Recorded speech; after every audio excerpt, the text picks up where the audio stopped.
यहाँ पर जो मौजूदा विधायक है वो बढ़ता बायतू के नारे दे रहे हैं। आपको लगता है बायतू बढ़ रहा है? बायतू पहले भी बढ़ा हुआ था, घटा कब। इतना घटिया काम सड़कों का हो रहा है, आप जगह जगह देख रहे हो। आप भी चले होंगे और लोग भी चले होंगे। मतलब आगे सड़क बन रही है और पीछे सड़क टूट रही है। भारतीय जनता पार्टी के 5 साल के शासन में एक भी गाँव ऐसा नहीं था जहाँ पानी की सुविधा नहीं थी। इन्होंने बिना सोचे समझे इस तरह से टेंडर दिए और इस तरह मतलब भाई भतीजा करके लोगों को काम दिया है। तो 10 महीने में ही कहीं पानी नाम कहीं जल जीवन मिशन में आ ही नहीं रहा। 4 महीनों से लोगों के ट्रांसफार्मर जले थे। आज दिन तक 4 महीने लोगों के घर में ट्रांसफर नहीं मिले। अनुदान के 13,600 रुपये भारतीय जनता पार्टी सरकार ने 5 साल सभी किसानों को समय पर दिया। परंतु ये सरकार आने के बाद 4 साल में इन सरकार ने उन किसानों को आज दिन तक खाद बीज के पैसे नहीं है। खुद ने देखा स्वामी पद्म सिंह के अस्पताल में एक सिर्फ प्योन के भरोसे पूरा स्टाफ से। बालोतरा जिले की तो मांग अब से बहुत कई सालों पहले से थी और इसमें कौन सी ये जनता का हक था और जनता के हक का काम किया है। विदाराम जो बेनीवाल है वो काफ़ी सक्रिय है राजनीति में। पिछली बार दूसरे नंबर पर भी वो रहे थे। पिछली बार दूसरे नंबर पे रहे तो अब की तीसरे नंबर पे रह जाएंगे। हमें विश्वास है, जनता बायतू की जनता पे पूर्ण विश्वास है। यहाँ से भारतीय जनता पार्टी का उम्मीदवार है।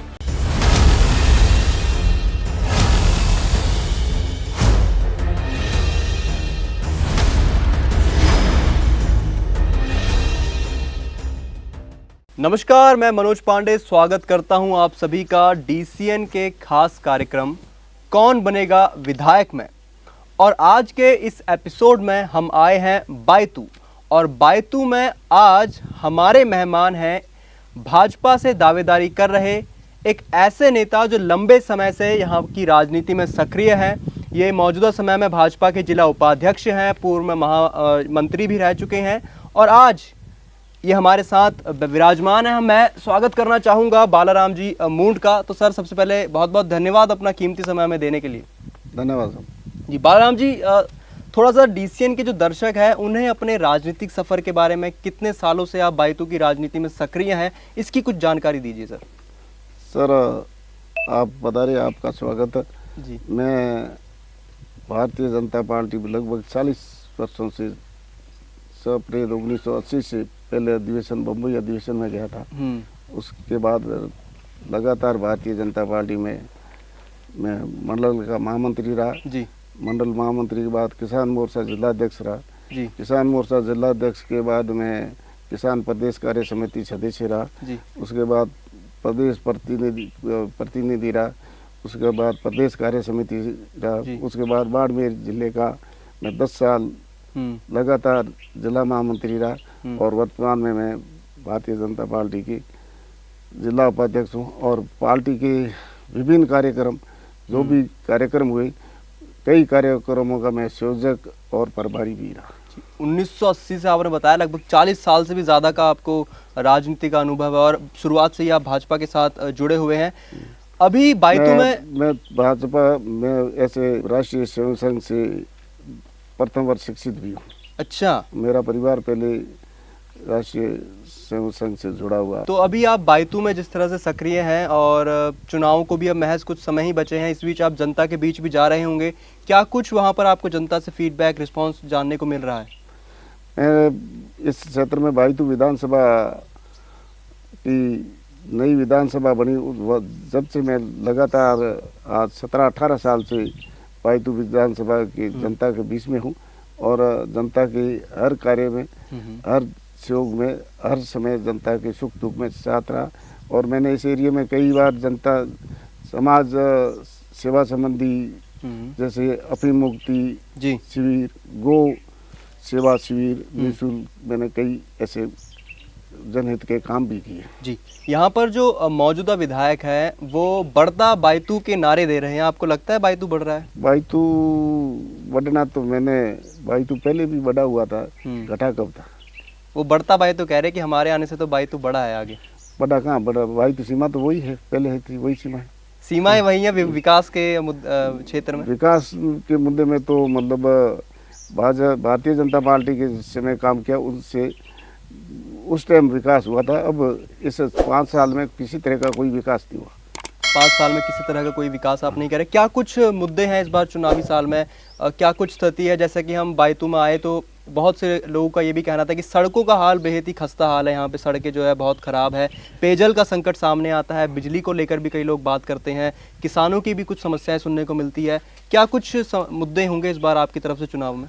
मुद्दे मैं बता रहा हूँ, मतलब सड़कों की बात आप कर रहे हैं। सड़कें इस 4 साल में कोई नई सड़क किसी तरह की नहीं बनी, परंतु न इन्होंने किसी तरह का मतलब सड़कें स्वीकृति के लिए भेजी। बाद में जैसे चुनाव आए, 4 साल पूरे हुए तो इन्होंने स्वीकृति के लिए जो भाई सड़कें हैं उन्होंने एकदम सड़कें भेजी जो भाई केंद्र सरकार द्वारा स्वीकृत हुई है। और उन सड़कों को प्रधानमंत्री रोजगार गारंटी सड़क योजना है। और जो सड़कें बनी, जो इन्होंने लास्ट में आनंद फानंद में काम शुरू कराया, इतना घटिया काम सड़कों का हो रहा है। आप जगह जगह देख रहे हो, आप भी चले होंगे और लोग भी चले होंगे। मतलब आगे सड़क बन रही है और पीछे सड़क टूट रही है। मेरे हिसाब में ये राजस्थान के इतिहास में पहली बार ये रिकॉर्ड है कि इस तरह की सड़कें, घटिया सामग्री सड़कें बन रही है। अच्छा, आगे सड़कें बन रही है तो पीछे सड़कें टूट रही है। पेयजल को लेकर पानी की आपको बताऊं, मैं जब भारतीय जनता पार्टी के 5 साल के शासन में एक भी गांव ऐसा नहीं था जहां पानी की सुविधा नहीं थी। हर गांव में पानी की सुविधा थी, परंतु इन लोगों ने इस पेयजल योजना को बिल्कुल इस तरह से गड़बड़ा दिया कि इनका कोई धोरी है न धनी है। जैसे अलग अलग कोई कहीं LNT का काम हो रहा है जी, कहीं जल जीवन मिशन का है, कहीं PSD का है। तो आप किसी से पूछो तो कि पानी नहीं आ रहा है, तो कि आप JJM वालों को पूछो, JJM वालों को पूछते हैं तो कि LNT वालों की है जिम्मेवारी। कोई मतलब बरसात का समय है तो आप यहाँ सर्वे कर लीजिए, कोई किसी तरह की पानी नहीं आ रहा है। और दूसरा, सबसे बड़ी हमारे भारत के प्रधानमंत्री नरेंद्र मोदी जी की जल जीवन मिशन योजना थी। जल जीवन मिशन योजना में भारत के प्रधान नरेंद्र मोदी जी ने पूरे हिंदुस्तान में हर घर नल हो, स्वस्थ नल हो योजना के तहत पूरी योजना यहाँ सरकार को, बाड़मेर जिले को पैसे भी आवंटन कर दिए और इनके पास पैसे भी आ गए। परंतु ये इस तरह से इन्होंने बिना सोचे समझे इस तरह से टेंडर दिए और इस तरह मतलब भाई भतीजा करके लोगों को काम दिया है। जो अभी ये आप यहीं देख लोगे जी, यहाँ 10 महीने हुए पानी की लाइन गाड़े ने और उसका वो पानी गाड़ के मुंह निकाल दिया और 10 महीने में ही कहीं पानी नाम कहीं जल जीवन मिशन में आ ही नहीं रहा है। आपने भाई भतीजावाद को लेकर बात कही। सुनने में ऐसा आता है कि जो मौजूदा विधायक के प्रिय लोग थे, जो उनके नज़दीक लोग थे, उनको ही यहाँ पर जो है सड़क के निर्माण कार्य का ठेका दिया गया है और जो बंदर बाट की तरह यहाँ पर जो है ठेका दिया गया है सड़कों का, या किसी भी तरह कोई भी टेंडर पास होता है। तो ये बात कितनी सत्य है? ये सत्य तो आप कह रहे हो ना, सत्य है। जब हमें तो सुनने में आ रहा है आप यहाँ पे मौजूदा सत्य आप कह रहे हो और जनता कह रही है, मैं नहीं कह रहा हूँ, पूरी जनता कह रही है, इस एरिया की पूरी जनता कह रही है। और वास्तविकता ही यही हुआ है। मतलब जैसे ये पानी का है तो पानी किसी मतलब ऐसे किसी मतलब व्यवस्थित ठेकेदार जो इससे काम का जानकार हो उनको नहीं दिया गया है। और मतलब किसी जैसे कांग्रेस का है, ये BJP का है, यूं कर करके घरों को छोड़ के ये नल कनेक्शन मतलब पाइपलाइन बिछाई गई है। पानी तो आना सपने में ही नहीं आ रहा है इनका तो। और पूर्ण रूप से इन्होंने ये अपने सहित लोगों को पूरे भ्रष्टाचार तरीके करके ये काम दिया गया है।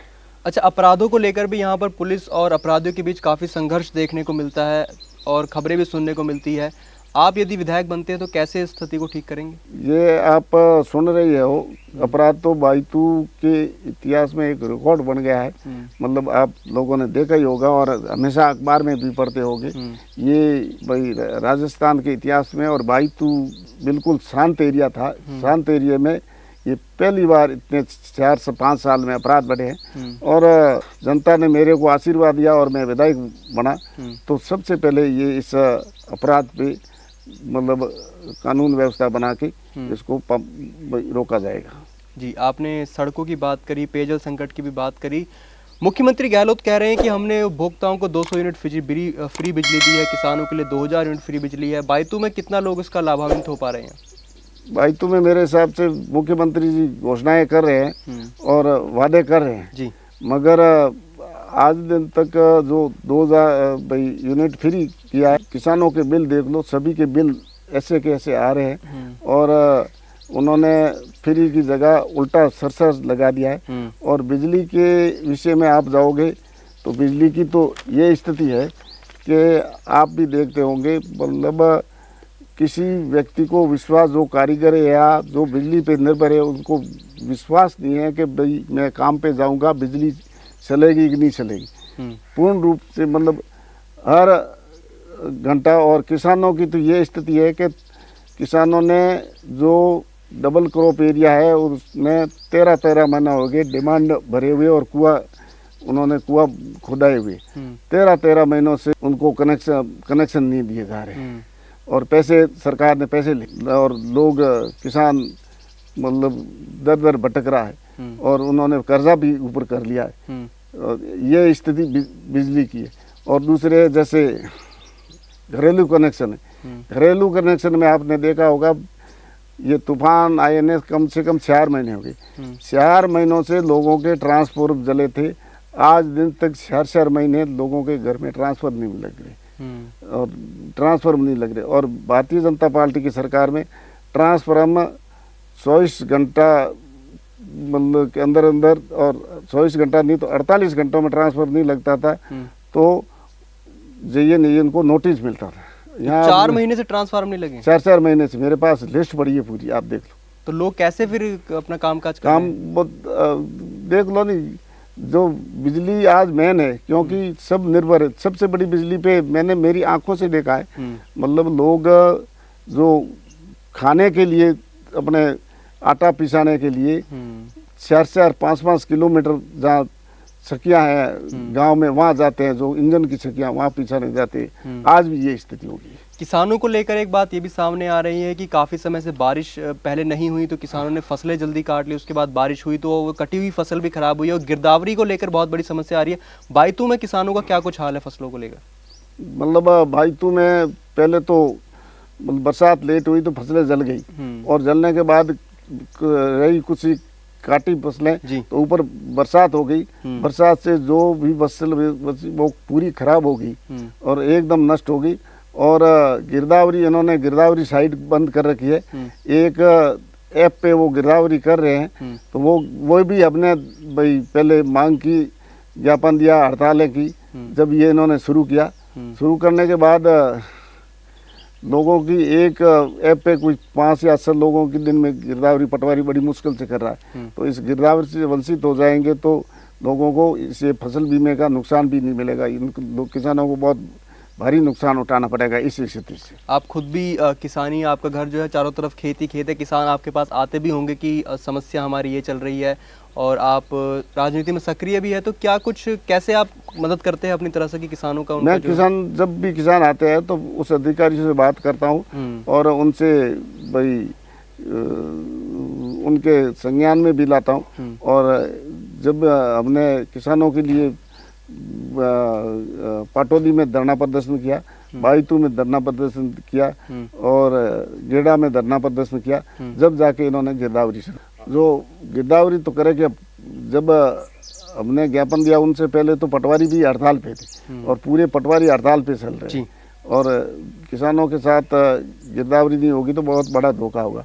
और दूसरा विषय है कि किसानों के अनुदान के 13,700 रुपये भारतीय जनता पार्टी सरकार ने 5 साल सभी किसानों को समय पर दिया। परंतु ये सरकार आने के बाद 4 साल में इन सरकार ने उन किसानों को आज दिन तक खाद बीज के पैसे नहीं, 70-80 हज़ार का नुकसान हुआ है। किसी किसान को इन्होंने पैसे नहीं दिए। और अब जैसे ही हमने कई बार यूँ मांगे की तो कई किसानों को देना शुरू किया, तो मतलब लास्ट इस साल का दे रहे हैं, 1 साल का तो कहीं 10 लोग, कोई ग्राम पंचायत में 10 लोगों को दे रहा है, कहीं 20 लोगों को दे रहे हैं। इस तरह की स्थिति कर रहे हैं ये। और किसान बहुत दुखी है इस सरकार में। और किसानों ऐसी स्थिति रही तो किसान आत्महत्या करने के लिए मजबूर होंगे। किसान आत्महत्या करने के लिए मजबूर हो रहे हैं, आपने ये बात है। लेकिन चिकित्सा को लेकर भी कुछ बताइए कि चिकित्सा के हाल क्या है बायतू में? पूरी बायतू में सभी आप पीएससी और सीएससी भी रही है, स्टाफ नाम की चीज नहीं है कहीं। एक मतलब मैंने खुद ने देखा सोई पदम सिंह के अस्पताल में एक सिर्फ प्योन के भरोसे पूरा स्टाफ चल रहा है। ऐसी स्थिति सब जगह पूरी बायतू के सभी सीएससी और पीएससी में। लोगों को मजबूरी हो के प्राइवेट अस्पतालों में या यहाँ से बाहर कहीं बाड़मेर और बालोतरा जाना पड़ा। मुख्यमंत्री तो राइट टू हेल्थ बिल ले आए हैं जिससे इमरजेंसी में इलाज अब मुफ्त होगा, इस तरह की बातें की जा रही है। वो बिल सिर्फ इनकी घोषणा और कागजों में लाए। आपने देखा होगा इन्होंने रात शिविर शुरू की। रात शिविर शुरू में सब लोगों के हर व्यक्ति से किसी ने फोटो स्टेट के कागज बनाने के एक मतलब हर व्यक्ति के 1500 रुपये खर्च हुए और उनको 9-10 तरह के सर्टिफिकेट पकड़ा दिए। तो पकड़ा दिए तो आज दिन तक उन्होंने उस सर्टिफिकेटों की कोई किसी तरह का मतलब सुविधा लोगों को नहीं दिए। वो लोग कह रहे थे कि 500 रुपये में भाई सिलेंडर मिलेगा।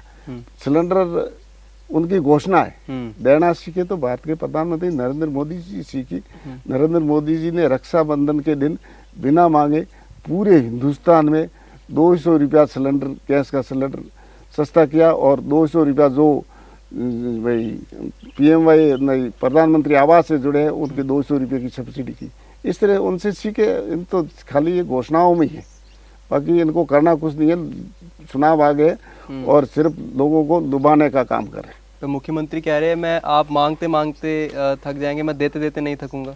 वही मांगने वाले जो मांग रहे हैं ना, बिजली, पानी, चिकित्सा और शिक्षा, ये करो नहीं। आप कहाँ कर रहे हो? क्या दे रहे हो?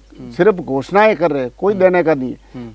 शिक्षा में आपने देखा होगा, शिक्षा की मतलब राजस्थान के इतिहास में पहली बार इस तरह की स्थिति बदलित हुई है। आप जहाँ सीनियर स्कूल में हैं वहाँ जाइए, वहाँ 25 के स्टाफ की जगह सिर्फ तीन व्यक्ति हैं, 3 अध्यापक।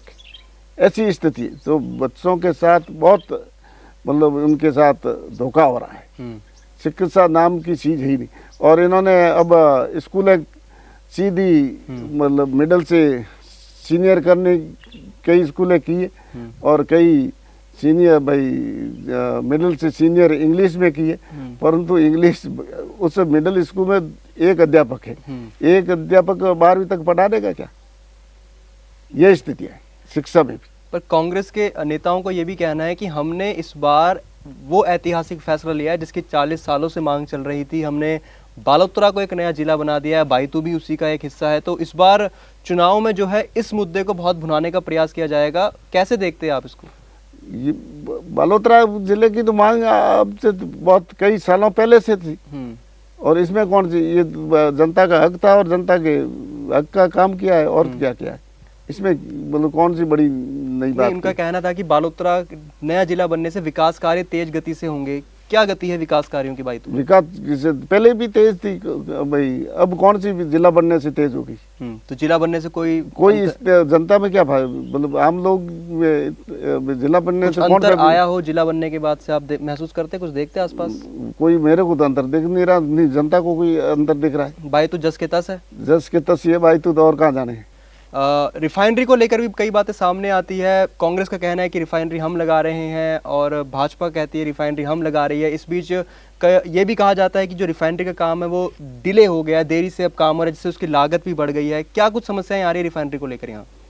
रिफाइनरी भाई हमारे भारत के प्रधानमंत्री नरेंद्र मोदी जी ने ये बड़ा प्रोजेक्ट यहाँ भाई बाड़मेर जिले और अब जो बालोतरा जिला बना है इनको सौगात दी है और उन्होंने शुभारंभ किया था और उसके बाद ये पूरा केंद्र सरकार का है।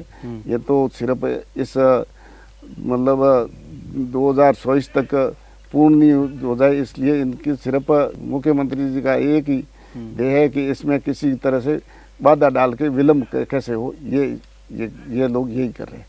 और मुख्यमंत्री क्या यहाँ पे आदेश भी दे रहे हैं अपने लोगों को कि आप इसमें डिले करिए? ऐसा मतलब पूर्ण रूप से कर रहे हैं। खुद आके यहाँ खुद आके गए थे वो मतलब 2024 तक ये यूनिट नहीं शुरू हो, उस स्थिति जी। थी। दूसरी बात, रिफाइनरी में मैं बताऊं आपको, यहाँ रिफाइनरी में स्थानीय लोगों के साथ बड़ा दुर्व्यवहार हुआ। भारतीय जनता पार्टी की सरकार आएगी तो हमारा सपना है सबसे पहले यहाँ रोजगार के लिए यहाँ बाड़मेर जिला और बालोतरा जिले के लोगों को प्राथमिकता दी जाए और प्राथमिकता दिलाने का काम करेंगे। दुर्व्यवहार की आपने बात की, थोड़ा संक्षेप में बताएं किस तरह का दुर्व्यवहार हो रहा है? क्या मतलब स्थानीय लोगों के साथ मुकदमाबाजी कर रहे हैं, उनको कोई वहाँ रिफाइनरी में लगा हुआ है तो उनको हटा देते हैं और उनको कम समय के बाद रखते हैं और हटा देते हैं, और यहाँ स्थानीय ठेकेदार या स्थानीय कोई व्यवसायी है उनको यहाँ काम नहीं दे रहे। और अब यहाँ रिफाइनरी अपने ज़िले में है और यहाँ की ज़मीन अपने ज़िले की है तो अपना हक पहले बनता है इसमें। राजस्थान जहाँ रिफाइनरी है, तेल निकालने का काम हो रहा है, वहीं जो पेट्रोलियम डीलर्स है वो हड़ताल पर गए हैं कि वैट दर ज़्यादा है यहाँ पर पेट्रोल और डीजल को लेकर, इस वजह से वो हड़ताल भी करे। उस पर आपका क्या टेक है?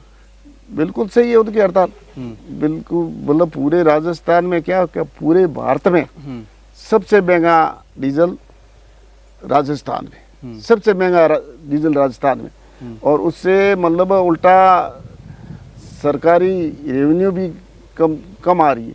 क्योंकि जब डीजल है पास में, गुजरात में 4 रुपये सस्ता है, पंजाब हरियाणा में 3 रुपये अपने जो सीमाएं लगी है सस्ता है, तो लोग बाहर जाने आने वाले सब लोकल लोगों के सिवाय पूरे लोग वहीं से डीजल भरवाते हैं। तो ये अब सरकारी रेवेन्यू भी होती है और लोगों को, किसानों के साथ भी मतलब महंगा डीजल है। पूरे भारत में सबसे महंगा डीजल राजस्थान में। अब आपने कई मुद्दे गिनाए, आपने सड़क को लेकर बताया, चिकित्सा को लेकर बताया, रिफाइनरी को भी लेकर बताया, पेयजल संकट के बारे में भी आपने बताया। तो ऐसे में आप कैसे जनता का विश्वास हासिल कर रहे हैं कि यदि आपको वो अपना समर्थन देते हैं तो आप उनकी इन समस्याओं को जो है दूर कर पाएंगे? बिल्कुल, मैं हमेशा जनता के पास सामने साथ में रहता हूँ और जनता की हर समस्या सुलझाने का काम करता हूँ और ये हमारी प्राथमिकता रहेगी। बिजली, पानी, सड़क, चिकित्सा और शिक्षा, ये हमारी प्राथमिकता रहेगी। इनको सबसे पहले भारतीय जनता पार्टी की सरकार आएगी और मेरे पे जनता का आशीर्वाद रहा तो सबसे पहले ये काम किए जाएंगे। जी, ये तो हमने बात की बाइतू के मुद्दों के बारे में। अब थोड़ा सा राजनीति के बारे में बात करते हैं। चर्चाएं चल रही हैं कि कहीं ना कहीं जो हनुमान बेनीवाल है वो कांग्रेस से गठबंधन कर सकते हैं, ज्योति मिर्धा ने भाजपा ज्वाइन कर ली है। क्या लगता है अगर यदि ऐसा कुछ गठबंधन होता है तो यहाँ बाइतू में कितना इसका प्रभाव पड़ेगा? गठबंधन होगा तो जयपुर में होगा या बाइतू में कौन सा प्रभाव पड़ने वाला? मिधाराम जो बेनीवाल है वो काफी सक्रिय है राजनीति में, पिछली बार दूसरे नंबर पर भी वो रहे थे। पिछली बार दूसरे नंबर पे रहे तो अब की तीसरे नंबर पे रह जाएंगे, कोई बात नहीं है। मतलब यहाँ हनुमान बेनीवाल या कांग्रेस का गठबंधन हो वो उनका विषय, हमारा भारतीय जनता पार्टी का कोई विषय नहीं है। पिछली बार भी यदि हम चुनाव की बात करें तो पार्टी के पक्ष में चुनाव का नतीजा नहीं रहा था। आपके पास 5 साल का समय था, आपने चिंतन मनन जरूर किया होगा, तो क्या कुछ कमियां आपको लगी और इस बार कैसे उनको ठीक करके आप जनता के बीच में जा रहे हैं?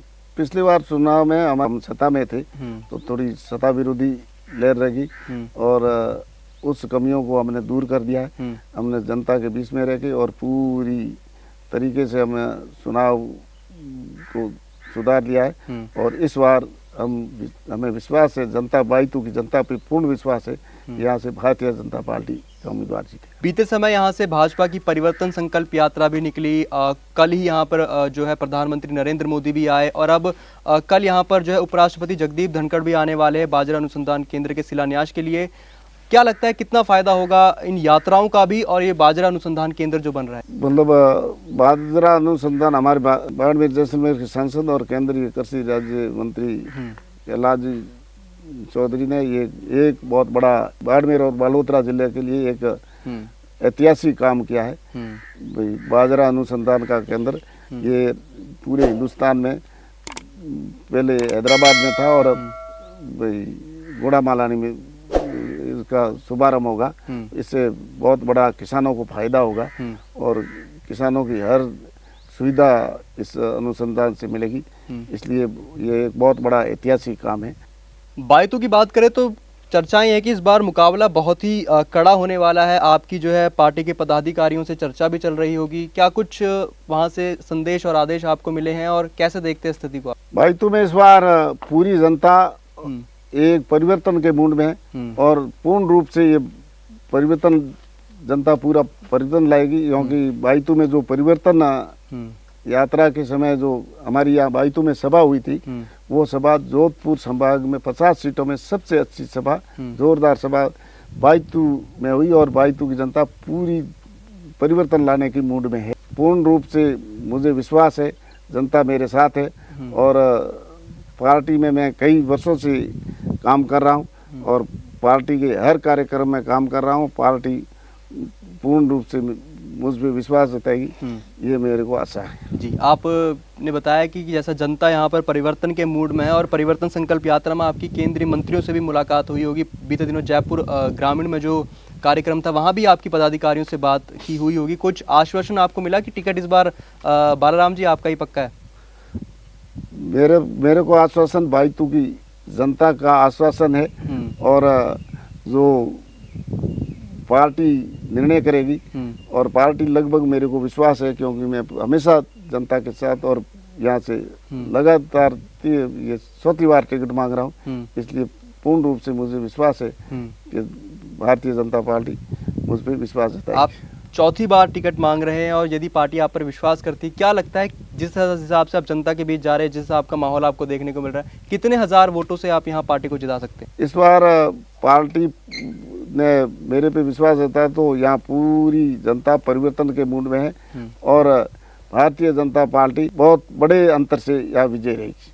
तो ये थे भाजपा से दावेदारी कर रहे भाजपा के बाईतू में दिग्गज नेता बालाराम जी मूंड, जिनका कहना है कि पिछले 4 वक्तों से यहाँ पर ये दावेदारी कर रहे थे भाजपा में और इस बार इनको पूर्ण विश्वास है कि जो पार्टी है इन पर जो है अपना विश्वास करेगी, इनको टिकट देगी और यदि इन्हें टिकट मिलता है तो एक बहुत बड़े अंतर से भाजपा की बाईतू में जीत होगी, ऐसा इनका दावा है।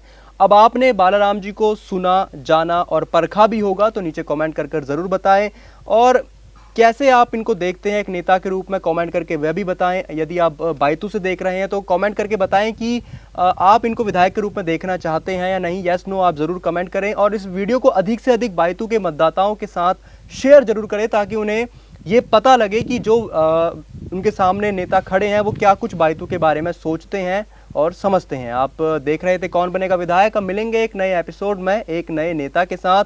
जय हिंद।